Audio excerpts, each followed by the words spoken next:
So Mr. Badman Huckaba here, he can't wait to get on the show. He's the best. Like, it's just talking about the glory days. And so we're going to announce him right now. Tim, why don't you do a little announcement? I mean, I've announced him several times before, so I mean, why not? Let's see, what city are you normally fighting out of? I'm trying to remember. Rio Linda. Rio Linda. Ladies and gentlemen, make some noise. We've got... No, he's not a stripper. He's a MMA fighter. Oh, I wasn't going to go all out. I was going to bring it up to it, but welcome to the main stage, the Badman. Please welcome, of course, Dave Badman Huckaba, former heavyweight champion of the West Coast Fighting Championship. Also got to beat the hell out of his boss in the World Series of Fighting. He's well known all around. I think also, what are you, an iron worker? Is that we talked about before? Yeah. Yep, I got 23 years in the 118 local ironworkers union. And 22 wins. Oh, I got some good wins. Yeah, 22 wins. How many belts you have? At least 7 or 8. 7, I think. I have 1 of yours. I have 7 on a local level. Not to toot my own horn, but I kind of ran shit on a local level. Oh yeah. But, well, no, we were there. Yeah. We saw it firsthand. But what I was just talking about, man, is I kind of outgrew the sport a little bit. Not outgrown it, but once I separated, man. But watching it. And I still pay attention, but I only watch like the kids that we grew up with. If you guys remember, and I say kids, they're not kids, they're men. But you guys know what I mean. Yeah. I'm like the first era. We started the kind of shit around on a local level. But like Max Griffin, man, to see him grow and to see him do it. We just was, before I got here, I got excited about the Josh Emmett and the Bryce Mitchell. I mean, we can go on Fluffy. You know, these kids. Crazy, dude. I sparred with half of these guys growing up, and they're fucking just awesome kids. You know what I mean? Well, that's what I'm saying. To you, they are kids because you saw them grow up in front of you, you know? And like, yeah, they're men now, but it's still hard to, not see that guy that first hit the pads, first messing with, And I like I say, you're talking about a lot of our former fighters that we got to announce and see growing up as well, too. And guys that have come on the podcast as well. And I mean, they're doing great. And we're so proud of them every time we see them. Like you say, Josh knocking that dude out. I mean, that was... He won knockout of the year. Did he really? Well deserved. Yeah, but these are guys like... And if our listeners don't know, we had a fighting promotion for, 7-8 years. Dave fought on our card. Something about the West Coast. We had maybe like 3 or 4 fights with us. I know Carter Williams, the David Mitchell fight. That was a good one, too. That was a good one. Yeah, we had and then I think CJ Levesque. I think I was doing World Series of Fighting. That's right. There. We did like a little code thing or something. But we had, I think we counted the other day, it was over 30 guys in the UFC from our promotion, which is crazy. I mean, there was one dude, I'll never forget this. I was watching the fights. I was by myself watching the fights. I think Max was fighting. And this guy they announce, it's Roosevelt Roberts, and I'm like, no way. He fought, the New Jersey, the 2 brothers that were really good in jiu-jitsu on the East Coast. Gosh, they're going to be in the Hall of Fame. I forget his name, but anyways, I see Roosevelt Roberts there, and I'm like, dude, I remember this kid. He fought for me. I don't know if you remember, we used to have 3 amateur fights before the professional, but if they had 3 fights, you could take off the headgear and it would look like a pro fight, but we wouldn't have to pay for anything. So this kid showed up, like, kind of half-assed everything, sold like 2 tickets. Like, I'm like, oh, this guy's going to be short-lived. Never saw him after that. And it was Matt Miller, or the Miller brothers, the Miller, maybe the really good jiu-jitsu guy. Yep. And he's fighting him, like, on the main card. And I'm like, wow, I could not believe this guy made it this far. And I looked at his record, and he beat everybody. He beat one of the MMA Gold guys, I think, on our card. He might even lost, but it's insane. I think our last card, or the last UFC card, to see Emmett, Cody Garbrandt. Cody did some stuff for us. I think we had a couple fights lined up, but I think he got the call before the actual fight happened. And then who else was it? It was Feely. And Feely, too, yeah. Oh, he's always exciting. God, isn't it Andre's crazy, though, it is, to man, see the kids? Yeah, I'm getting old. I feel like, man, I'm getting old. Yeah. But not really, man. It's cool. It's cool to be a part of it. It's cool to actually say, like, because I hang out at local pubs up there and shit. And when the fights or something wrong, people are like, "Oh, look at this guy," and then I'm like, "Yeah, we used to work out, or that guy used to spar with me, you know." And they like look at you funny, like I'm like, "Oh, well, you find out." Darn the bullshit, right? You know what I mean? It's real shit. Prove it. But anybody, Gladly. you guys know we're on these, so anybody can say or do whatever they want nowadays, or be whoever the fuck they want. You know what I mean? But Google you, and you're like, okay, and that's what they do. They check it out, and they're like, "Fuck, man, it is him." You know? It was pretty cool. It's pretty cool. Yeah, we had, Max, I don't even remember that fight. The commission almost didn't allow it. So that was my first fight. I don't know if you did you go to our first fight? West Coast Fighting 1 when he was fighting Jamie Hara. Oh, wow. So I was there. I went to that fight. So the commission didn't allow, they said no. Oh, because of Jamie's record. Well, Jamie looked like a serial killer. I know. I remember. He was shit out of the nicest guy ever. But he's 28. Real nice guy. He had 28 and 6 at the time. Very seasoned fighter. Yep. And then you have Max, who's 3-0, fought in Reno, and just very young. And the commission just tries to save people. Yeah. They don't look at, you know what I mean? They really do. The records don't. But the records it took me 2 weeks though. Yeah, the records don't make sense really sometimes. You know what I mean? Because a certain fighters make styles, man. You can't sit here and look at certain records and say, "Oh, it's not going to be a good fight." You know what I mean? It doesn't. You just can't do that in MMA because there's so many fucking variables. Yeah, there's so many. But I had no idea what I was doing. I didn't know. It was my first fight. I really didn't know what I was doing. And the commission kind of sensed that. But I'm not an idiot. I had Irvin with me, helping me out. He's the one that kind of matchmaking got me in. Yeah. And I finally got the fight that happened because Max had an extensive amateur career with karate and different things. And then the fight happens and he wins. So I look amazing, I know what I'm doing, and I'm see, I told you guys, Well, that's how you build the careers. That's how the big shows do it. But and then it's guys like you and Irvin and gosh, who else? Jamie Hara. He was you guys built up the region.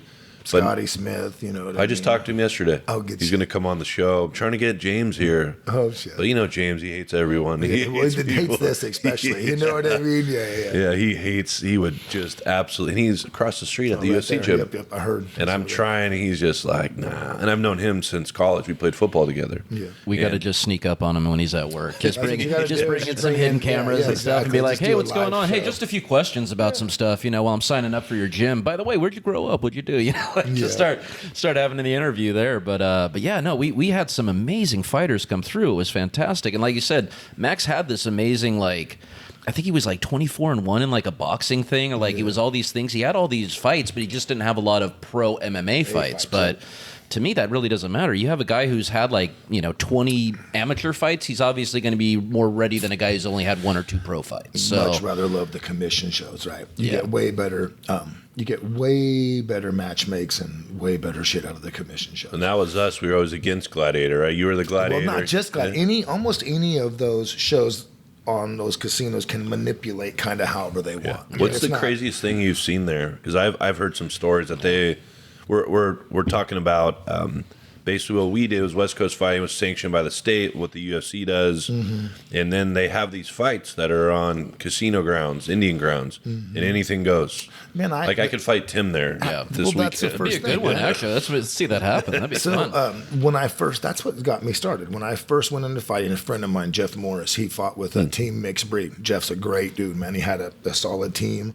So I went to go watch him fight, and we went out to Canocti, right?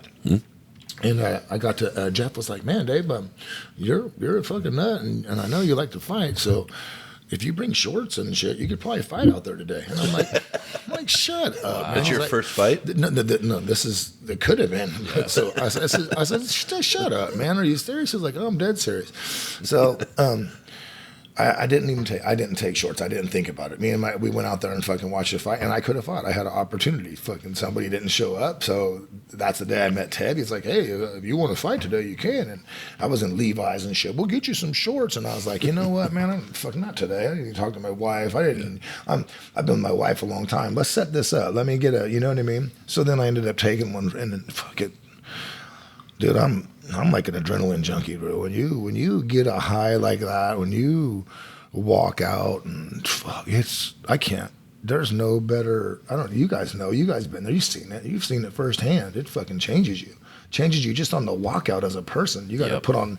It's awesome, man. It's an addiction. Well, it's balls. It's so I've never fought in a cage, and I like these guys. We have all these UFC guys. I go, thank you for giving the opportunity, and I'm like, man, we really didn't do anything. Like the balls it takes.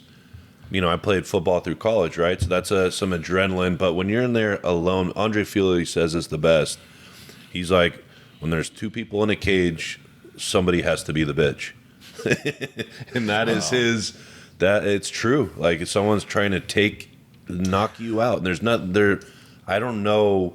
I've never experienced it. I've never looked at it like that. Yeah. Me, myself. I don't never look at it like it's weird. It's trying to knock you out. Yeah, to me, really, I mean, unless there was shit like talking, like me and David's fight, it was more or less just look. Let's just fight, man. God, you guys hated each other. It was more the talking, man. I can't stand just. Yeah. It's not the Conor McGregor shit. You guys know where I stand, man. We're old school, man, and I don't mind fighting outside right on your front porch if we have differences. I mean, that's just how, and that's just how I am. You know, if we have differences as men, we go out here and fucking handle it, and then go drink a beer. I don't have to worry about getting shot or stabbed later. That's the way I want to. Yep. That's the way I was raised. You know, just different times, different eras. You know, and MMA was funny shit. I was also raised in a time where when you hit people and you knock them down, you let them get up. You know, you go back to my earlier fights and shit. You'll watch a few of them. I fold people up, and I'm kind of like, I don't want to wrestle. Fuck, get up. Yeah, right. You know what I mean? I did that to John Murphy, and the fucker knocked me out. I didn't realize he was a Golden Glove boxer. You know, I rolled him up the first time, banged him, and dropped him, and my guys were like, jump on him, finish. And I'm like, nah, I'm banging him. You know what I mean? And then he knocks me the fuck out and I'm snoring. And I was like, God damn, he caught me with one. Was that the first time you've been knocked out, right? Ever in my life. And so John Murphy. Yeah, fuck, man. I was snoring. He went to the UFC, right? Or Bellator? He went to Bellator. He actually had a very successful career and then injuries. He got off, drugs and shit, and he had a really good career. Big, strong dude. Mm-hmm. Yeah, fuck, man, he was strong. But the craziest thing is when I was coming up in the industry, it was James Irvin, Scott Smith, who we just talked about, Billy Miles, all those guys. Those were the guys that everyone looked up to. And now it's crazy to see James is the head trainer at Uriah's UFC gym, which is mind-boggling to me. Yeah. Because, like you said, it's like Uriah was like the little kid, the little brother. Yep, remember watching him grow up. Yeah, now Uriah's the man. Now Max is the man. Emmett's making, maybe $500,000 on his fight. I mean, it's insane. Yeah. And we all know behind the scenes. Like I remember Josh Emmett, his last fight with me, it was right before he got the call to the UFC. He looked depressed. He was living at his buddy's house with his wife. And he's like, we're doing tickets. He's cutting weight. He didn't really know how to cut weight like he knows how, and just depressed. And he's like, man, if I don't make that, I'm going in the academy, and that's it. And then now to see this, God, it makes me feel so good. Yeah, just because I know Max's story. Mm-hmm. I know Feely couldn't afford to go to Jack's Urban Eats and order fries. I remember taking Feely on a cruise, and he's like, wait, I got to eat all this? There's no stop to this. It's all you can eat. And I have a picture of him and Anthony Avila with a tray of hot dogs, just so happy. Well, they weren't going to eat those. That was for another game they were going to play later. But yeah, no, it's Anthony, fun. I haven't heard that name in a while. He's a cool cat too. He's doing great. He's got a couple houses, I hear, and he's a cop. Good for him, man. I like him. But it's funny. It's not funny. It's amazing to see where these guys started, because we were in the trenches with them. And it's so rewarding just to see them on TV, have them come back here. They were all the first guests. They were all, Fluffy's been here, Emmett, Feely, never forget. I feel like a godfather, like you helped raise them, right? Yeah, you know what I mean? Awesome. All of you guys got your foot started, It's pretty cool, good shit. I was going to say, you were talking about, you didn't realize you were fighting a dude who was a Golden Gloves boxer. Did you ever go into these fights, like, kind of preparing for your opponent at all? Or were you basically just like, fuck it, I'll fight anybody, I don't care? Like, you know what? Yeah, basically the second one, fuck it all. Okay. At the beginning, I'm a gift. I was a gift. I am, not if I was. Even though at my age, I'm a gifted athlete, man. I have been always, you know what I mean? Through high school, I think super good advice I give it for the little kids, man. First off, when I was a youngster, I didn't really play a lot with everybody in my own age group. I went and played with everybody that was like older and better, like Darren Oliver. He's a pitcher for the fucking, you know what I mean? I went and played. I had I had greats around me, so I would go and play with the upper echelon, and I'd get my feelings hurt, and I'd get beat up every fucking day with it. But eventually, I was at that level. So when I'd go back and play with my boys or people that it wasn't normal, do you know what I mean? Yeah. It was like a college player to a fucking high school player, and that's just how you develop. You know what I mean? You develop better athletic skills. Parents hit me up, hey Dave, when I had my gym, my kid's gonna play just baseball or just football. I was like, man, don't limit your kid to one sport, man. Let them fucking spread their wings and let them play everything, because every single sport coordinates another muscle group that's gonna make them better all around. Mm-hmm. You know what I mean? When you put them in one fucking section, you're kind of like limiting growth. The way I look at it, you know. Yeah, very, very much so. I remember we had, when I was teaching, we had this guy come through, and he was like I forget what the name of it was. I think it was just called Kids Sports or something like that, right? Basically, the idea is get involved with all these different games. A lot of the games didn't have a ball. Like, it was basically just the small movements first, right? Yep. And then he said, do me a favor. Show me, someone here who plays baseball. Show me how you get in position when you're ready to field a ball. And he goes, someone who plays basketball. Show me the position you get in when you're ready to defend. And we're like, oh, my God, they're kind of the same position, aren't they? And like, all right, football now. And like, oh, my gosh, you basically get in the same sort of, wide stance, balanced position for everything. And it's these right here, everything that you just said, when I had my gym and when I ran everything, each kid's different and unique, just like all of us as adults. We're different and unique in our own way. So you could be the player that, needs to hear, oh, everything's going to be just fine. You're doing, you could be that one that you have to cater to specially. But Brandon over here, I might have to yank him off to the side. Look, fucker, pull your head out. You guys know what I'm saying, right? Yes. Because adults are like this too. We get in these little zones, and there's certain people, like at work, you can piss certain people off and get way more out of them. Yeah. Other people, fucking kind of, okay, Johnny Bob, everything's going to be okay. I'm just saying, right? And you get more out of them. With what you used right now, with what you said, your analogies with sports, it made it so easy for me to train and so easy for me to teach kids. I teach old Johnny Bob over here, hey, show me your baseball swing. And he'd show me his baseball swing. I said, now swing. And then watch his hip pivot and watch his back foot. Mm-hmm. Now throw a right hand.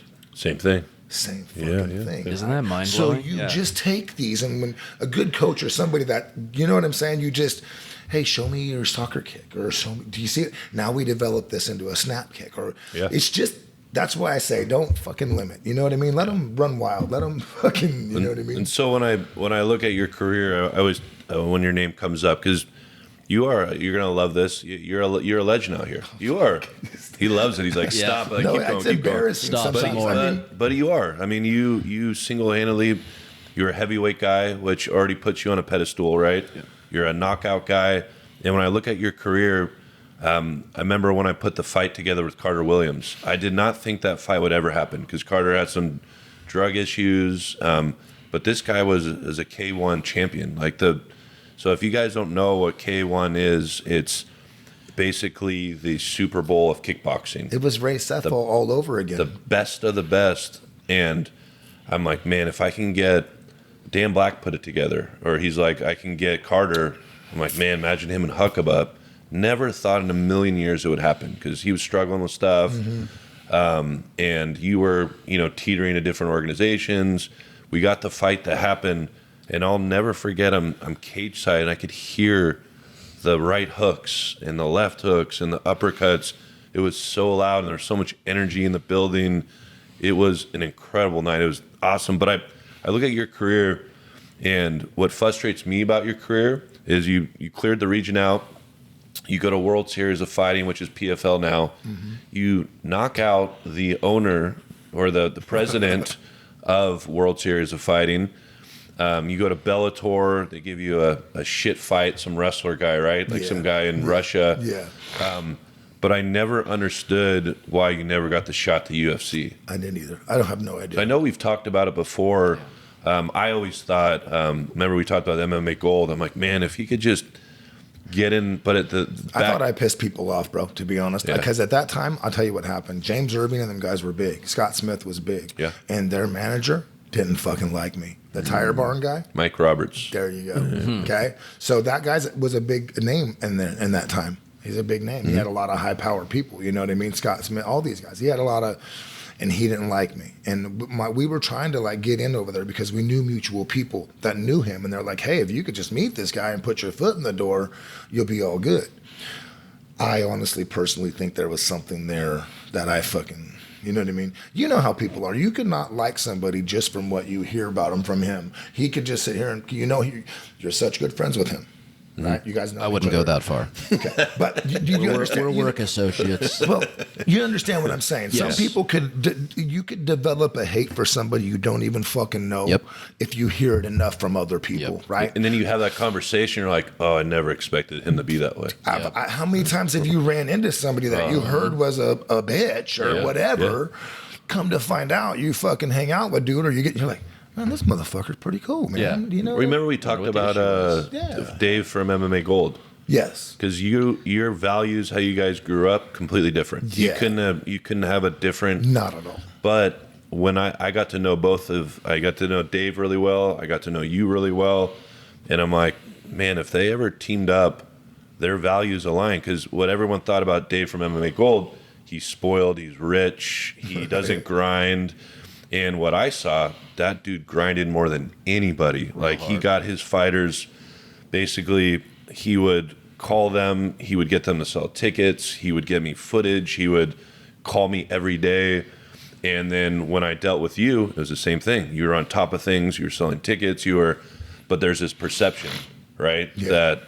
That the way you grew up, you don't associate with guys like that. I'm gonna be honest with you, man. Yeah. I'm very hard headed, and it was almost a jealousy. You know what I mean? It really was, because and still to this day, man, I work my whole fucking life just to get ahead. Where some people they just have it, and it's not that I'm mad at you. It's just like you as a man, you can't help but think, fuck, man, what I do wrong? What am I? We'll go back to the gym days. I literally gave years of my life away to people. Gave it away. Holding mitts, working out with people. There was no fucking money exchange. It was just time. The number one thing in life you can't replace is fucking time. Yeah.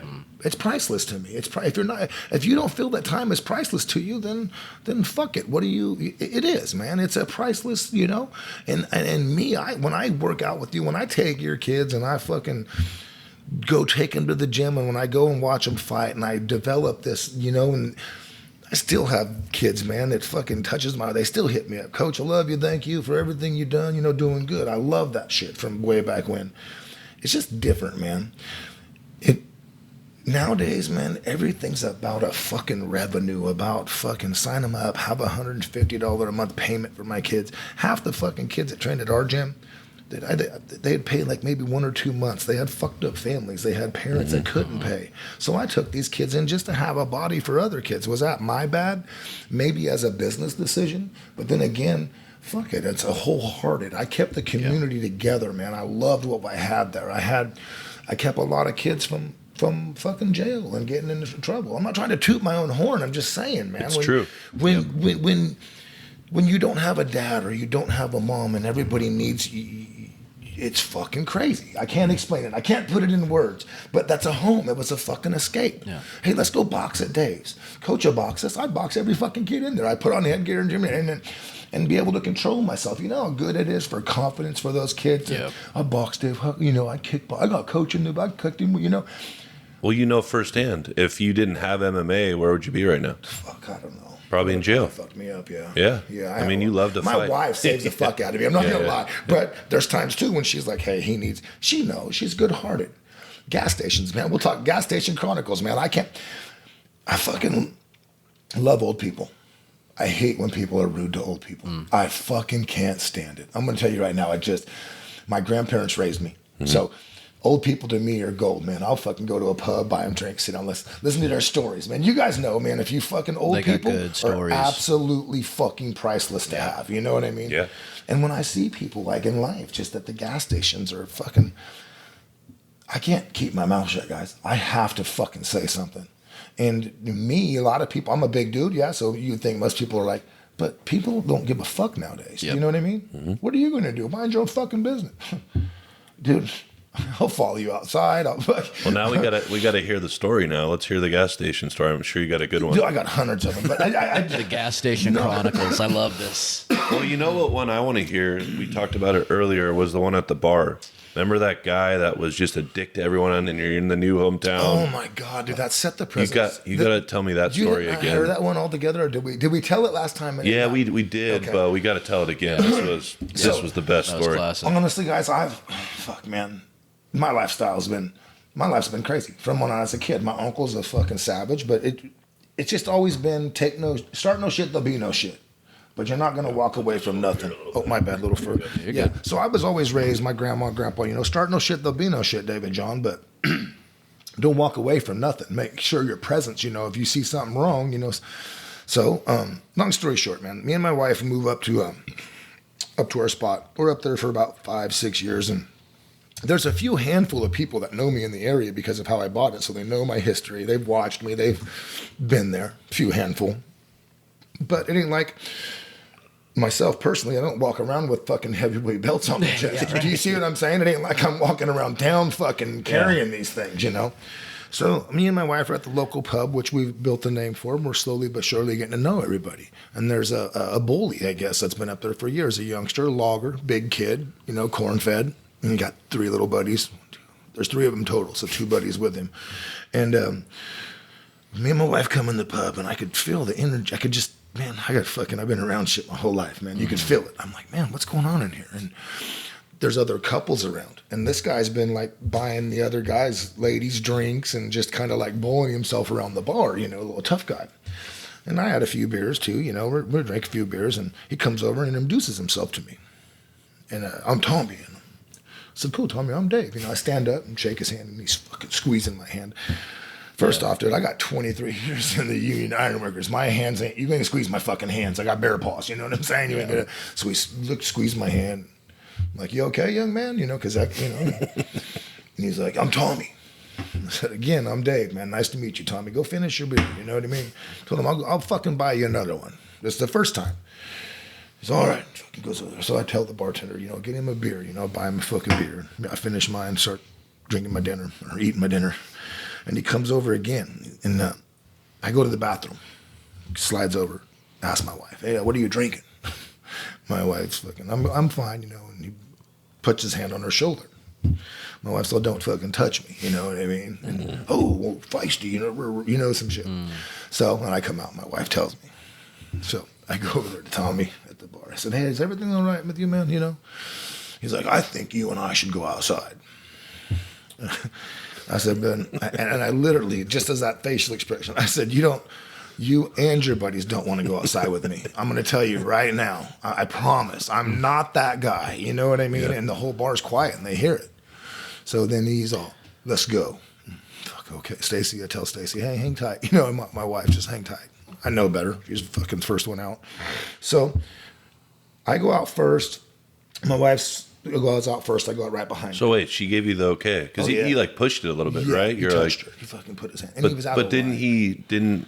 There was some talk with you and your wife, like, hey, he's out of line. Yeah. She basically told me at the table. So she gave you the go. Yeah. Oh yeah. Because I'm not going to do that shit. Normally, she controls me, man. That's really the good thing. Always when it comes to that shit. Like when we're out in town and I see some shit that's out of line, she'll be like, babe.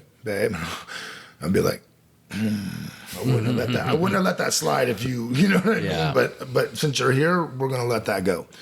But we get back to the story. So she goes out first, and I go out right behind her. Well, the bar door swings open, and I turn around and he hits me. Boom! He hits me in the nose. Then he throws this loopy hook and hits me in the lip. And his 2 buddies are standing right by the door, and the door swung open. It closes. I did one of those. I was like, that was a good one. Whack! One left hook. That fast. Because he's standing still in my punching range after he hit me twice. I think he thought most people fall down after. Yep. They were like 2 bee stings, man. I swear to God. It was like fucking. So I just real quick, boom, one left hook. Don't even think, just so fast. You guys know, you've seen that left hook 100 times. Bat! His feet don't even hit the ground. His head hits the ground. And his 2 buddies are looking at me like they're in shock because he's a big corn-fed dude. So I turned around and square up on the next one. I said, "Are you ready?" You know what I mean? I get ready. I start to like want to box him, and he's like, "No, sir, no, no." And they try to open the door to the bar. People are trying to come out. Well, his head's fucking, the door's going donk, donk, donk. So I drag him off to the fucking side over here. He's snoring like, look. Yeah. So I grab his boots, man, and I fucking scoot him over to the side so people could come out. And my wife saw, "Babe, your dinner's in there." My dinner. I still had to finish my dinner. So I scooted him over. I told the bartender, asked the bartender, "Will you get him some water, splash some water on his face, get him some ice?" They're like, "Fuck, that was a good one," I'm like, guys, no shit. For 2 months straight at the bar, I never had to buy a drink. I never had to buy food. Everything was catered. Everybody at the whole fucking town knew who I was after that. They told me, "Thank you very much." That dude, they 86'd him from the bar. But I asked the bar, I said, "Don't do that. Don't 86 him because of that. This is his home up here. Let him do." I guarantee you he learned his lesson. I promise. I grew up around this shit, you guys. I grew up in Rio Linda, the El Rio, you know what I mean? I grew up in this shit. I'm not proud of it, but that's the way it was. But did you see him again at the bar? Or? Yes. So I seen him like a couple days later. A couple days, he's lumped up and one. I got him good. You know what I mean? I did. Just one punch. One left hook, but I got him right in the orbital. Uh-huh. Boom. So it was fucking. Yeah. But anyway, yeah, no gloves. You guys know that's vicious. You know what I mean? So anyways, he comes up to me and he's, "Oh, I was out of line and I want to apologize." I said, "Good, man. Good for you." I said, "I'm not have to watch my back. I don't want to make sure that we're good, right?" And he's like, "No, sir, I'm not like that." I said, "Good, man. I have no problems with you." I said, "I talked to the bartender. The owner's gonna let you back in. You're not 86. Just be respectful in here. You know what I mean? To other people, not just to me, but everyone. Mm-hmm. Just be respectful, man. Nobody, bro. I love to drink. I love to come out with you guys and go have a good time. But I'm not gonna. I hate to. Confrontation fucking sucks, bro. Yeah. It does.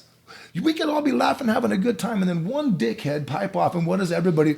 It just fucking just sucks the morale right out of the fucking room. You know what I mean? I'd much rather have us all laugh and pee our fucking pants laughing, motherfucker. That's what it's about, not. But it can go when people are drinking. It can go from flip real quick. Real quick. Yeah. Never talk politics. Never. There's certain shit you cannot fucking talk. Sports. Well, it's always politics. You know what I mean? Because it does. I don't go to bars anymore. I'm just over it. It's always girls. I got my one. If you have your girls, there's always an issue with girls. That's the main thing. Like Stacy touched her on her, And then I want to hear. That's an amazing love story. How long have you guys been together? She's my whole life. So you met her in high school, right? My sophomore year in high school. Oh, geez, so 15. Fuck yeah. So how many years has it been? We've been 33, 32. Jeez. We've been married 27, 26. Yeah, she's going to kick my ass for this, Brandon. Don't put me on the spot, fucker. You fucker. What? No. Honestly, guys, I don't even... People do have soulmates. I swear to God we do. Every one of us do. Because, I've seen it. She's saved me. I know for a fact. My kids see it. You know what I mean? And I'm not no fucking lunatic, man. But all of us as men, man, we need that. We need some of it. Sometimes it's your moms. A lot of people have their moms that they could come do like that. I'm not trying to talk out of pocket, man. Men have we have issues that we really only have to have. We have to have somebody to confide them with that you don't have to worry about. You have to be able to confide completely 100% with somebody that you don't have to worry about being judged. You don't have to worry about, it's hard to explain. If you don't have it, I'll pray for you. I swear I do, because when you do, when you find that shit, it's priceless, and it helps you. It helps heal you. Well, men need to be reeled in. We're wild at heart. We need to be kind of, reeled in a little bit. Man, we don't want to show our emotion sides. The majority of men get fucking, I don't want to show that side. They're too, or passionate. You know what I mean? Women need to know, but just men need to know too that they're loved and cared for. It's a two-way street. A woman needs to tell a man every now and then, "Hey, I fucking love you. You have what it takes. I need you to be around." But on the flip side, a man needs to the woman needs to know to hear that a little bit more. Yeah. We as men, we're testy. You know what I mean? We feel like fucking. We test the boundaries. We do. Yeah, we all really the time. See really what we can. Yeah. And honestly, we have only ourselves to blame, because when it falls apart, when you sit back and look at it, it's because we just kept pushing, or we didn't do enough. Yeah. Right? It's that happy medium. There's a happy fucking medium you got to find in between. It's tough. And, you know, I've thought about this for a long time. You know, no matter who you are, you come from killers, you know. Whether or not it was just someone who was hunting to survive, whether or not it was someone who ancestries. Look at us. That's what I'm saying. Yep. All of us came from killers, and it was a normal, natural thing. And so much of that has been pulled away from us because we're no longer hunting our food for the most part. We're no longer taking care of those things. We're not doing these kind of resources. So that part is gone. So now you have this anger and pent up frustration and natural instincts to fight and to kill. And so you have to channel it. And that's what I was saying. Like when you talked about bringing those kids off the street, that's a real thing. No, it's 100%. I played football and I did karate in high school. And that is the number one reason why I stayed away from drugs and alcohol. Because also I was not a very good athlete. I needed that edge. You know, if these guys are going to be losing, you know, or kicked off the team because they failed a drug test or because they're, you know, they're not caring, I'm going to be there to play, you know, and that kind of thing. And so that's huge because kids growing up, especially, they have these raging hormones and they don't have a outlet for it. But when you bring a kid into a gym and let him hit a heavy bag or get hit around a little bit, okay, now I got that out of my system. I feel a lot better now. I want to go do some good things. And it wipes the bullies out of the community. Truly it does. When the gym was going around, and there would be guys, they'd come back. The kids would come. I love this shit. I hated it, but loved it at the same time, guys, because it was fucking cool. It was real life. And I loved nothing's better than real life shit. But I'd have kids come in from the gym after school, pull me outside, cry a little, get up. Coach, this guy's bullying us at school. There's one of the fighters. And I'm like, oh, so what's he doing? This and that. And I'm like, okay. So I'll bring him into the gym. I'll make sure I get a bigger fighter for him to go against. And then when he would feel the bullying side, you know what? I would have to pull him off to the side. I wouldn't do it in front of the whole class. I'd pull him outside. Hey, everybody tells me you've been doing all this stuff at school. You know, we don't do that. This isn't here. You know, you ain't showing chokes at school. You ain't in PE fucking doing this. We don't do that. And cry, they brings out. Then you just, hey, I know it sounds fucked up, but I'm a hard love kind of guy. And honestly, the way I was raised and the way it works, I got two beautiful kids, man. My son's got a career job right now, probably making over $100,000 a year at 25. He's got a career. My daughter's in the same thing. That didn't just fucking come. Do you know what I mean? That has to be implemented.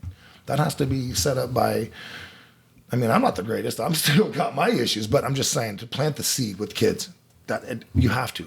I have to disagree with some of what you're saying when you said you're not crazy, because we're all a little crazy, but there is something to be said with I've been around all these fighters, right? There's something it's crazy for me to go walk in a cage, lock yourself in a cage with another man, and that's trying to knock you out. That is not normal, but it's and I respect it because I would never do it. And I respect the hell out of it, but there is, there's a little bit of. I'll give you a different analogy of it. That, because of physical, it's way different. But realistically, Brandon, you do it every day. That's life. The life that you live is a fight every fucking day. Honestly, you're not getting physically punched in the face, but think about. But it's the one-on-one, like football, right? Like I've talked to. Oh, it's a team sport. I get it. No, I get it. Well, James Irvin, he always used to tell me. He's like, college football was harder than fighting because you could tap out fighting. You can give up. So I would love when I'm coming across the middle and I see some dude just I played back where linebacker, they would love him 6'4", they would just headhunt me. And he made a good point. He's like, we don't have helmets. Well, Irvin, dude, his head's a helmet first of all, but. Right. I always had so much respect for you guys because it's one person. There's no one to blame. No, I get when you lose a fight, that's on you. There's that's the one thing I did like about it. That is probably I think we talked about this last time. That was one of the biggest things because in high school, right, when you're a good athlete and your team doesn't do really well, but you stand out, it just sucks, right? Because. Fuck, man, I hate losing at Monopoly. You know what I mean? Yeah. I hate losing at fucking board games. Can't play that game. Yeah, I don't want to do that one no more. I've never finished a game of Monopoly. In fighting, never happened. Seriously, in fighting, when you're done and win or lose, when you sit back there, it's just like a quarterback. You're almost like a quarterback, right? Because everything's fucking on you. You have no excuses. You know what I mean? He caught me or whatever, And of all my losses, I think I had two or three losses by decision. One, I got robbed. In Canada, I beat the shit out of Damian Grabowski. He was 14-0. Is that Bellator or World Series? Bellator. Yeah. That motherfucker, man. He was 14-0. all fucking submissions in the first round. So they shipped me out there to fight him. He did get me down, but I beat the fucking brakes off him from my back. You know what I mean? From the elbows, from my back, from the ground. So bad. When we went and got paid, we went back in the back. The fans were fucking booing everything. But when we went back to the back and we got paid, they hand me my check. They go to hand him his. He fucking falls over and breaks the table and goes into seizures. They have to put him on the wood board and strap him. And this is why I got 86 from Bellator. I'm gonna tell you right now. I started laughing. Yeah, tell us the juicy stuff, dude. Well, because it's behind the scenes, right? Yeah. And I fucked dude off, and the stands were going to tea. Everybody knew, and I was like, "This motherfucker." I went postal in the back. I was like, "Because it's double the money, guys." Yep. I'm looking at. Yeah, but for you guys don't know, it's like when you fight, you get a show what I mean. purse, Yeah, and then you get a win bonus. It was like 30K on me. Do you know what I'm saying? And I'm like, not only do you lose 30K. That's So and I was like, this motherfucker won. Yeah. Do you know what I mean? I look at all the judges. Who's all your fucking judges? I flipped the fuck out. Yeah. So they had security. Like this is just after a 15-minute fight. I'd have beat up 10 more dudes. You know what I'm saying? You're so still good to go. This guy. I was like, dude, I'll do another one right now. So you were never asked back to Bellator? No, they actually, I had a good contract with them too, but they fucking hit up Tom and they're like, he's a loose cannon. No, I'm real, man. Yeah, it's not a loose cannon. What's fucking real is what's real. Did you ever see remember the Max Griffin fight when he fought in Brazil? Oh, yeah. That was the worst. Fuck. It was kind of like that. You know what I mean? That was brutal. It was Thiago Alves, I believe. So. Thiago Alves. Yep. And he, like, literally they're saying the scorecards and all that. His eye is just swollen and Max is just jumping up and down. That's probably the worst robbery I've ever seen. Yeah. And we talk about a lot with the refs. They got to do something with that. Yeah. Damage. I don't think... the control of the ring is good to a certain point. Sorry. You're good. To a certain point, right? Mm-hmm. But I don't know. The damage. You look at some of the fights. You know, you guys remember Jake Shields not talking shit. But Jake Shields would just hold a lot of people down. Mm-hmm. He was kind of a lay and pray fighter and win a lot. It's what it is. But you think about Jake Shields' career, he didn't get beat up that much. I remember Anthony Avila. He was the best at that. He would come out of a fight and he would never... he never looked like he came out of a fight, and he would just kind of smile afterwards, like, I did it again. Look at it. Looked like he got out of a school dance or something. He doesn't look like he got done with a fight. He was so technical, and he would fight like he wasn't a lay and pray fighter. No, not at all. He stood and banged, but he was so slick and he was smart. And every time he got out of a fight, even when I think he lost to Berkovich, who's just an incredible fighter. I was bummed when he retires. He's undefeated, and I don't think he realized how good he was beating Anthony. Oh, okay. Anthony was up Feely's level. They were both neck and neck, and but there's some smart fighters, and I look back, I'm like, I mean, it makes sense because you don't take all the damage. Well, if I'm not mistaken, what was his choice was he's like, well, I'm coaching and I'm fighting and I can keep making money coaching. Who? Guy beat Avila. Berkovich. Yeah. That's what he was saying was he was happier to be in the gym teaching people and making the same amount and not putting his life on the line. And he was too smart. That's what I was saying. He was very intelligent, brilliant. Logical. He's like, I don't need to get all this from hitting people. I do want to go back to real quick, season this dude out. He got the extra $30,000, but that might have gone straight to medical expenses. At the very least, like. And here's another thing, and I don't want to sound like a hater because I'm trying to this whole fucking New Year shit. I try to look at things. New Year, new you. Well, not new me, but you guys look at me. You guys see my Facebook every day, man. You guys, I'm a realist, but I did try to tell myself.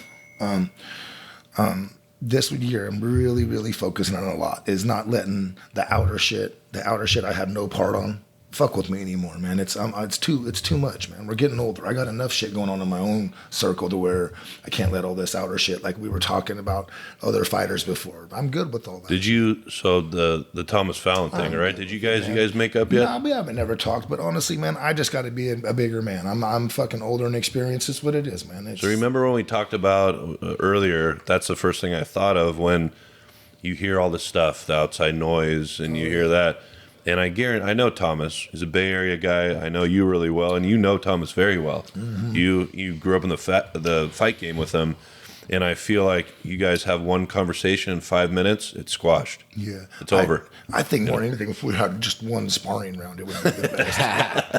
Yeah. But no, like because old that's school. how men, No, it's true. that's how you learn. You know what I mean? Let it out. I think Thomas has a huge heart, man. The kid is good, but, and it's just me. I should have fucking. But the thing with you, you just wanted a little love for a name drop. Yeah. Instead, he fucking drops Hirschbein and MMA Gold and everybody else on his very first televised fucking show. But it's what it is, man. That's just me. I should just get over that shit. You know what I mean? I can't control that shit. Just gotta let it But go. at the same time, he knows, and you know Yeah, I'm not. It's that, what that it you is. helped him out a lot in the beginning. And I'm sure if I talk to Thomas, he's going to say the same thing. Yeah, I know for a fact he wouldn't have met the connections and got where he is today without my help. Yeah. Which is all good. I mean, I'm not mad at him, man. But now he's taking it, and he's run with it. Get Yeah. your shit, man. Yeah. He's doing handle well. your shit. Yeah. He's done well with- I'm not yeah. mad at you. Handle your shit. Yeah. It's just you guys know, man. Like I said, I gave these guys a lot of free time, years, and that shit to me is priceless. So it just for me as growth, kind of how it is. You just gotta let shit go. But I get it. Like I hear these guys in interviews, right? When all the guys that came in our organization with the UFC, and they're doing the interview. You know how many times I wanted them like, hey, it'd be cool if we got a shout out, you know? Oh yeah, from you guys as your organization. And we never did. And I'm, you take it a little personal because you were in the grind with them, you know, but at the same time, I try not to take it personal too. And then the one time, like Emmett's real good at it. He'll like shout us out every once in a while, and it's like, man, that feels so good. Yeah. And I think it's the same thing. You just want Thomas to be like, hey, this is where I discovered fighting. It's and, cool, man. Yeah. I've had it from guys on different levels. But you have a 5-minute conversation with him, you guys are probably good. He'll probably say, you're right. Like, you did help me, and I appreciate that, and that's probably all you need. You know? Because you're an emotional dude. You're emotional. Yeah. But every fighter has to have an emotional side. Like you said, you guys get locked in a cage together. That is insane. Different. But you guys can relate to each other. I can't relate with that. Yeah. You know, I've seen it, but I've never done it. I've never. You've sparred and went rounds and trained with people. Yeah, I was with Scott Smith and those guys. Oh man, vicious. those short-lived. I love those days. I used to go up there to their gym when they had the one in UTC. Yep. Yeah. In fucking Roseville. Rockland. Oh yeah, Is it yeah. Roseland or Rockland? Roseville, right there. Right yeah, in yeah. there at that big spot. That mega gym. Yeah. Yeah. Yep. They had the little trail to run. They had everything. I remember going down there and God, it hurt, man. Billy Miles was running shit back then. Yeah, Scott Smith could hit so hard. But here, Oh, hands of steel he could hit? I No, love boxing gosh. with Scotty, man. And he's an iron worker. Good ass dude. I've worked with him several times in the field. He's a union iron worker. we want to get him on the It could show. be the hands of iron then. What the fuck? Hands He's a of good steel? dude, man. That's I love fake. it. Scotty's It's fake a shit. good dude, man. He's fucking huge. But heart. he's the one that came up, and they don't really like Irvin. It's like you guys, like they were the stars, Oh yeah. but they got Those are my idols. I was like, if these guys made it, I'm going to do it. I'm going to get in there. You know what I mean? That's kind of where I thought of it. And earlier in Max's career, me and my buddy Spikerman, I love Dave, we were talking about Max. And he's like, you think Max's going to make the UFC? And early, and I'm like, I don't know, man. He's fucking killing it. But my biggest thing was Max when he was younger is finishes. He didn't have a lot of finishes. And I would always tell my buddy, if he just needs a few more good finishes, you know what I mean? Because a lot of his fights would go into decisions or whatever. And I said, they want finishes, you know what I mean? And sure as shit, here we are, you know what I mean? It's insane, and I feel like we always talk about that on the show as finishes, right? And I feel, yeah, of course you're in there trying to finish, but it's harder than people think. You don't get Like I bet all the time when it says you can bet the over on a UFC fight, right? It's over if it's 1.5 rounds. I'm betting the over every time. I don't care who it is because I know how hard it is. Like I know, I talked to Max about it. I talked to Emmett about it. I talked to Feely. I talked to Avila about it. That was Avila's thing. Incredible record, but he needed a couple more finishes. But they're like, dude, you don't think I'm trying to finish them in there the Trust whole me, time? it's not that easy. It's really hard. That's what people understand. These street fights, what was the famous thing when I was coming up, man? I'd get a fight and I'd hear this guy from Gladiator Challenge or wherever, undefeated on the streets. You hear their, and you just can't fucking help but laugh. I'm like, dude, you... undefeated on the streets, man. First off, what does a street fight last? A minute? 30 seconds? Yeah. Well, have you ever been walked in a cage been scared?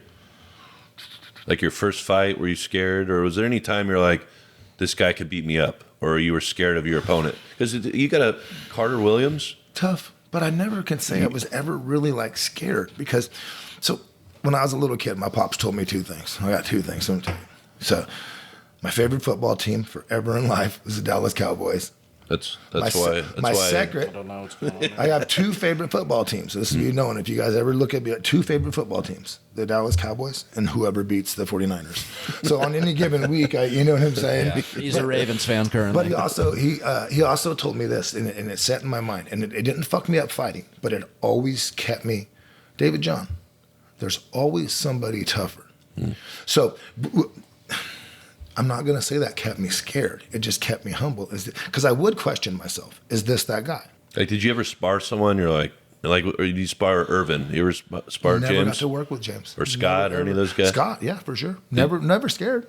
James would be, man, that guy. Me and Scott got down for sure. I got down with fucking LeVar Johnson sparring. I got down with some of the best boxers in the world. Up here in San Diego or San Jose, my buddy John took me down there. Did you ever get humbled, though? Like, what was your humbling moment where you're...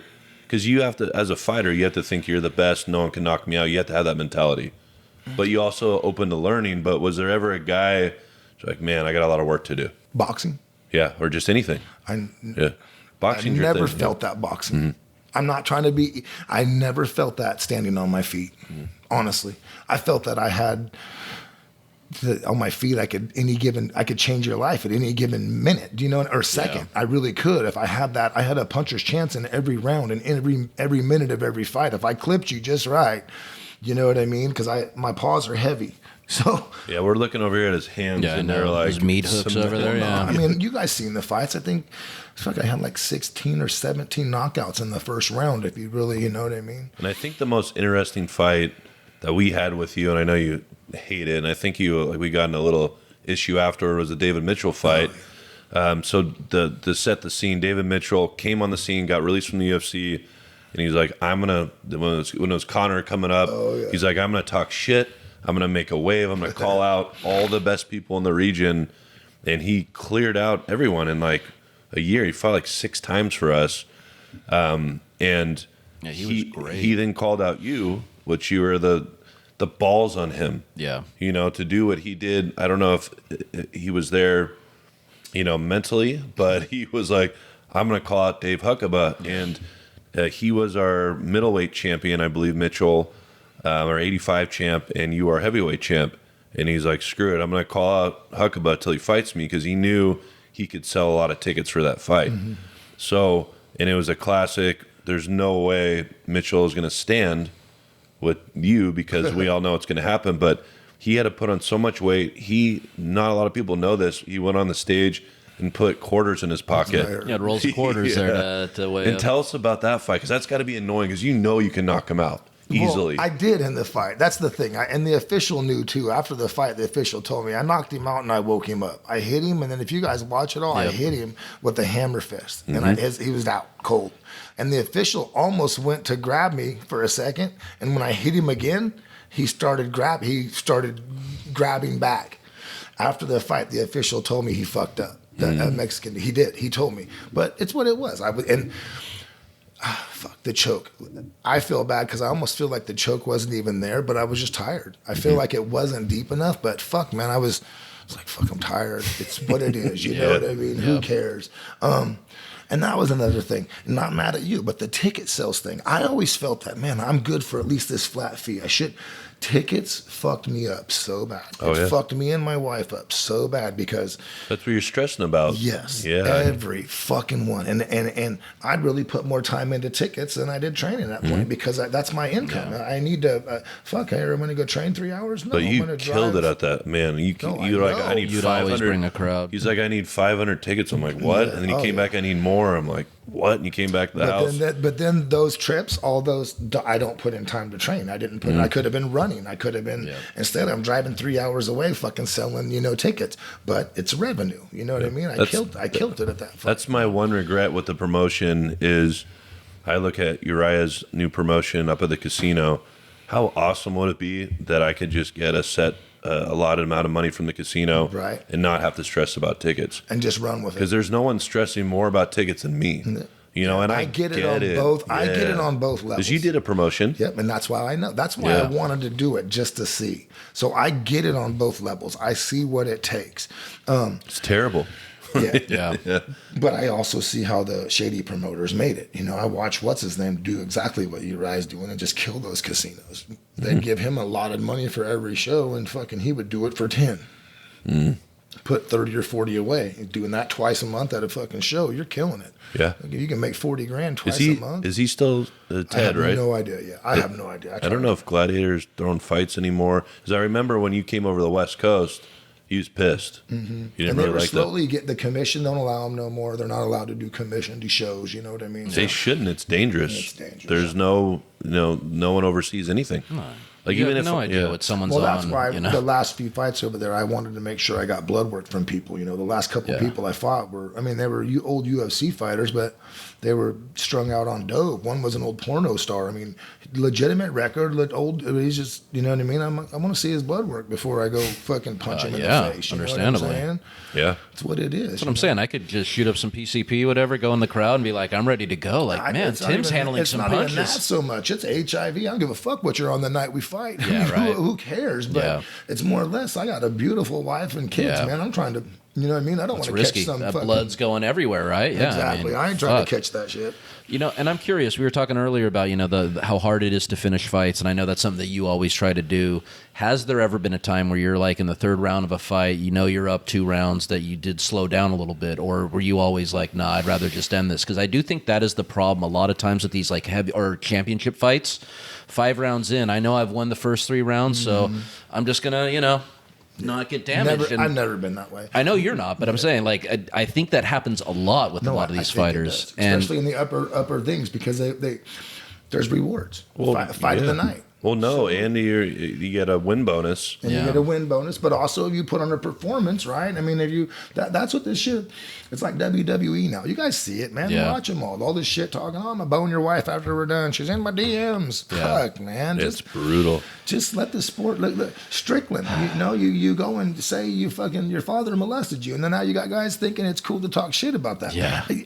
Unbelievable. Did you ever? Because usually, like Mitchell and guys like that, there was so much shit talking, and then you fought. Was there ever someone you still don't like? Because I know Max hates Keto still. Really? Oh, they still friends. hate each other, and they fought because there's nothing that resolves a issue than stepping in a cage and fighting. There's nothing more to do. I don't think I have bad blood towards anybody. Anyone? That's cool. Honestly, I mean, it was a fucking game. You did it for 10 years. Yeah, it was just a game. It was a fun ass game. It was, you know what I mean? It was an advanced game of chess, but you had to get stitches every now and then. Yeah. So you were talking earlier, I guess, I don't know what the term is exactly, but you're about to be a goat grandfather. You got some goats that are about to have some babies. They might even be there when I get home. Shit, I don't know. So we might have some baby goats running around when you get back. Yeah, I might have to send you some pictures. Send me a goat. I want a goat. Do you want one? I kind of do. I just don't know where to put them, but I've always wanted a goat. I think they're the best. They're so awesome. And the mountain lions, are they still around the goats? Nope. So listen, I got 2 awesome dogs now. I got 2 badass. You've probably seen them on Facebook. I got an Anatolian Shepherd and a Great Pyrenees. Yeah. I haven't had a mountain lion, a bear. I haven't had any animals. Because those can take a mountain lion, right? Or they Anatolian Shepherds are like huge. bears. Like, they're insanely they're big not and even strong. a year old, and they're both 100 pounds almost. Because I remember we were talking last time about the mountain lion that came to your slider. Yeah. That was crazy. No more. I didn't get none of that no more. Yeah. These dogs are savages. Yes. I heard he left as soon as he saw you putting on the gloves. He didn't want to spar. That fucker was gone.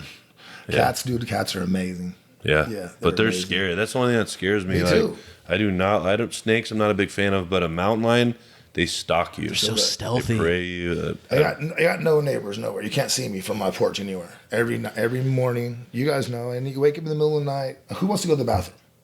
My fat ass walks right out on the porch. You know what I mean? I'll just piss off the porch because I got 3/4 of my house is laced with porch. I don't got a bad spot in the grass because I got fucking 100 spots. That mountain lion was right on my deck like a fucking house cat. Do you know what I'm saying?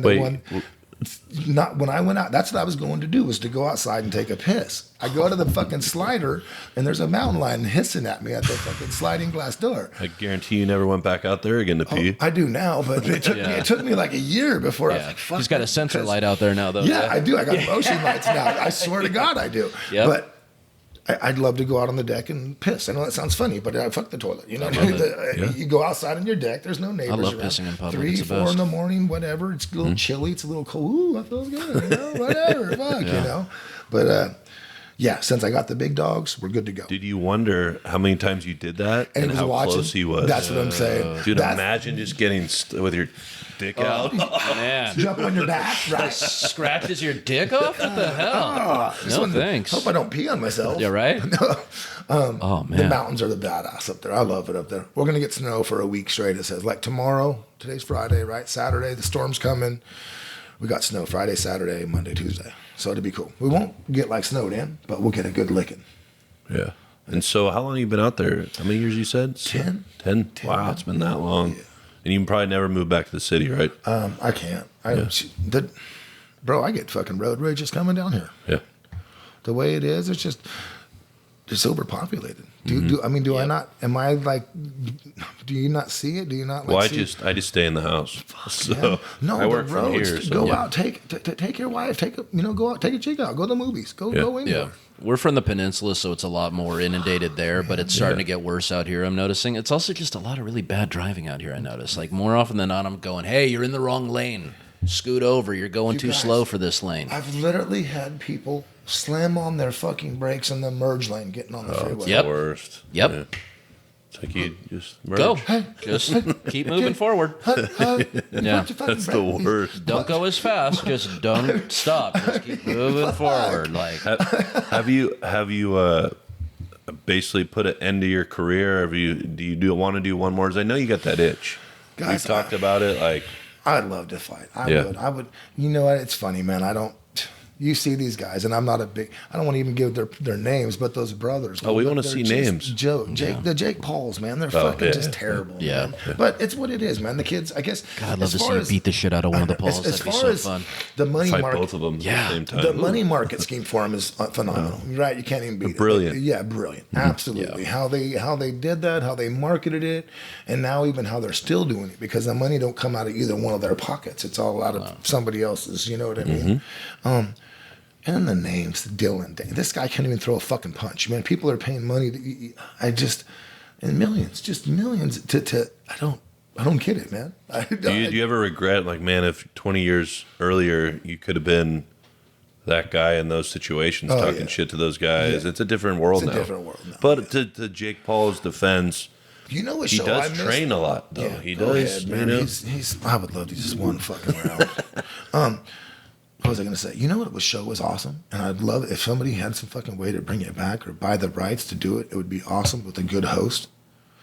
Bully Beatdown. Yeah. Oh, I remember That was that. great. That could be. I always thought of that, MTV, man. right? Yep. Traveling Yeah, town to that's town, right? And fucking somebody like me or somebody that's, you could go in there and find out the towns. People talk, you just go in and hustle. And who's the toughest and fucking drag them out. I think that'd be so cool because every town has it, bro. And you can't, as a promotion, you can't lose doing that. Because everybody in that local town wants to see the two fucktards beat each other up. I mean, honestly, Yeah, right? no, I tend to agree. The way they used to do it, if I'm not mistaken, was they would have someone who was getting bullied on by the bully, and then they would bring in another fighter to fight the bully. Real MMA fighter. I Absolutely. think you're kind of getting on something. You could have a tournament of the bullies, have them beat the shit out of each other, and then the winner has to fight an MMA guy. So that way, every bully gets their ass kicked one way or the Yes, other. yep. Because that's the So main thing. Mayhem Miller would be on there. John Murphy's on there. Whatever happened to Mayhem Miller? that was good. In jail, right?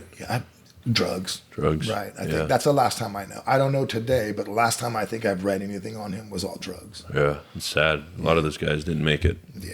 I'm unfamiliar with him, but Did you? Mayhem sounds- We're almost time. good, But man. what is there another? Like, I love that story about the bar. Like, that is. I get stories like that. What is another one that? Because it's you're the guy that like tries not to. But I think instinctively a little bit, you're like, this would be kind of fun, though. Yeah. Has there been a time where it's like, this guy was such a dick or a bully? Before I even had professional fights, Yeah. right? Before. I had never even had professional fights. Just, my wife, we had 2 different cars, gas station chronicles, right? So my wife has a Lexus LS 400, and she has it on 20s. The kids are in the car. And then my wife is with her sister and my cousin, right? So there's 3 girls. They're all good looking. They're at the gas station. I pull up in my work truck, and there's 2 guys trying to holler at the girls. But they have no idea. These just completely different cars. I'm at one end, they're at the other. These guys are hollering at the girls. So I get out and I look over at Stacy, and we still just, everything all right? Has no idea. It's not, hey babe. It's not, hey, everything all right? She's like, I don't know. And the guy, one of the guys, what's up? Not much, man. What's up with you? Fuck, mind your business, I'm like, okay, no problem. Go ahead. Take my fucking ass, Kind of watching out the window, and I could read my wife's lips. Fuck you, I'm married. I'm like, okay. So I set my shit on the counter, and I kind of strike out there. I said, hey, is there a problem, ladies? And they still don't have no clue. Yeah. And the guy, I kind of walk up closer, and the guy turns around, and he has a fucking, has a knife in his jeans, like in his belt, like stuck sideways through his belt. So I'm fucking too good looking. I ain't trying to get stabbed or nothing in front of my kids or nothing, right? But I could feel the situation. So I get up close enough to where I could, take control of the situation. And when I see him there, I'm having, leave the ladies alone, leave the ladies alone. And I see him kind of like go, just like reach for the knife. I got a good left hook. I had it back then. Rack, I slap him. I hit him, he hits the gas pump, and he just like melts down like lava, you know what I mean? My son started crying. You killed him, Dad, you killed him, because one leg is like, he's trying to start a Harley. Yeah. And my son's in a car seat, and he's crying, you killed him, Dad. And my daughter's laughing. My daughter thinks it's the coolest fucking shit ever. The other dude turns around, and the other dude pulls out a piece of wood, like he fucking, like a hand sharpening it, like he was fucking, like a little shank, And I'm fucking like, what's he gonna do with this fucking thing? And he's like 6 feet away, like doing little pokes at me, and like, get up in here, get up in here and catch one of these, This is the gas station, so it's getting. Takes off running down the fucking street. And this whole time his buddy's over there still fucking trying to start his Harley. You know what I mean? Still jogging in place. Yeah. So I tell Stace, I was like, get out of here, and the gas pump guy runs out. He's like, I called the cops. I'm like, okay, give me some water. Because the guy's still fucking, It says a lot about a guy that knocks somebody out and then sit there and fucking smack him, squirt him with some water. Yeah. Look me in the face. Well, do you ever get scared you would really hurt someone? Because we've had, Nick Christie. Oh, yeah. So he got in a fight. I heard. And really messed up the guy and ended up going to prison for a few years. I heard. That could easily have happened to you, right? I'm going to be honest with you and tell you that. And during those times, I never, ever once think about the consequences. Mm-hmm. I'm an adrenaline junkie, bro. And I feel like I was kind of almost born in the wrong time. Because you're a big guy, man. Like, you could kill somebody easily. I've hit him before and caught him before they hit the ground. You know what I mean? Wow.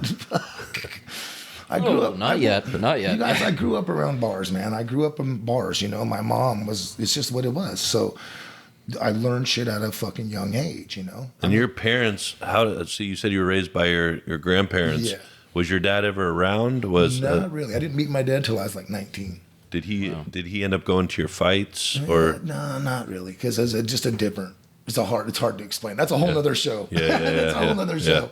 But yeah, the fighting shit was just fun for me, bro. It's just, to me, it's like another day, man. It's like I almost feel like it should just be natural, like the old West. I feel like that our eras, some of us were put here in the wrong eras. You know what I mean? Like it would be, because if there was a pecking order, if there was consequences for a motherfucker's actions on a daily basis, think about it. I'm not trying to be, if there was consequences for your actions on a fucking daily basis, it would be a better place. We'd be living in a better place because you would be held accountable for your fucking actions. Yeah.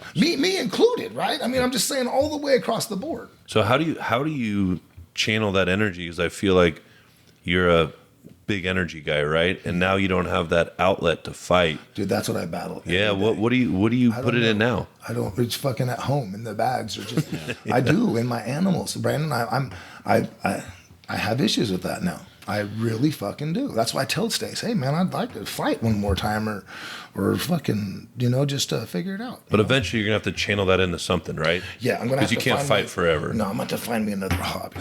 You ought to get into like demolition. You know what I mean? Like seriously, I Fighting remember fixes everything, right? That's what I'm saying. You can start punching walls down and stuff. Like I remember when we were demo is fun. That's what I'm saying. As shit. When I was at my karate studio, we were knocking out a wall to expand it, and that was what my sensei said. He's like, I don't have any tools here. We just need to start busting these walls, and we were all just key-eyeing the freaking drywall down. Or whatever, Dead serious. It was so fun. It was one of my favorite. And then, of course, once we got nails, we got to start pulling things out and cutting the wood up. But it was so much fun. I've never had more fun just beating the hell out of something, because I'm not worried about hurting anyone.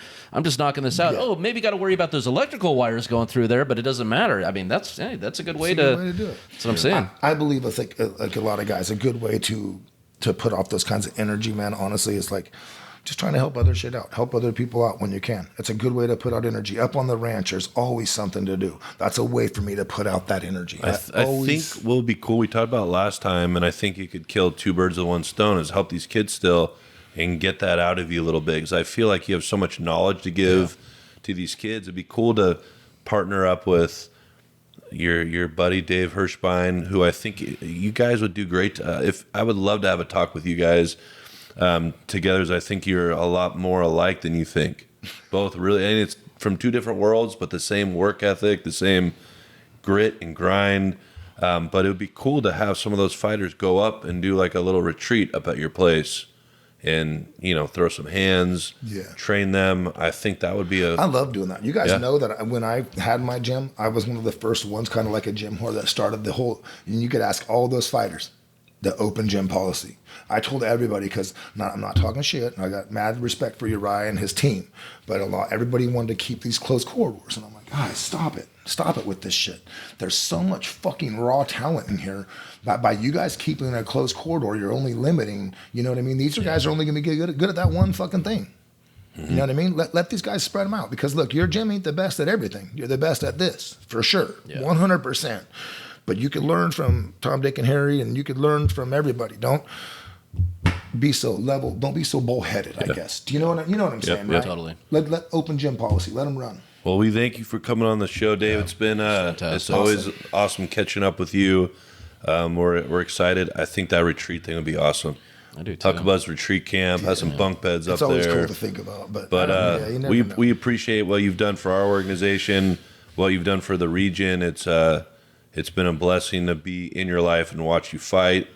In and out of the cage, the cruises, the vacations, the cruises, the bonuses. We forgot to even talk about that, but that was fucking epic. We're going on another one in a few weeks if you want to relive it. So real quick, we my bonus, the fight bonus, when they would win, I would take a couple of them on cruises, and first time my poor ass ever. That shit was awesome. the best. They're that so was fun. the fucking best time. Man. It was, man. So we thank you for coming on the show, and we're so proud of you and your career, and it's been fun to watch. So thanks again for coming in. We appreciate you. Thanks for having me, man. You guys are awesome. All right.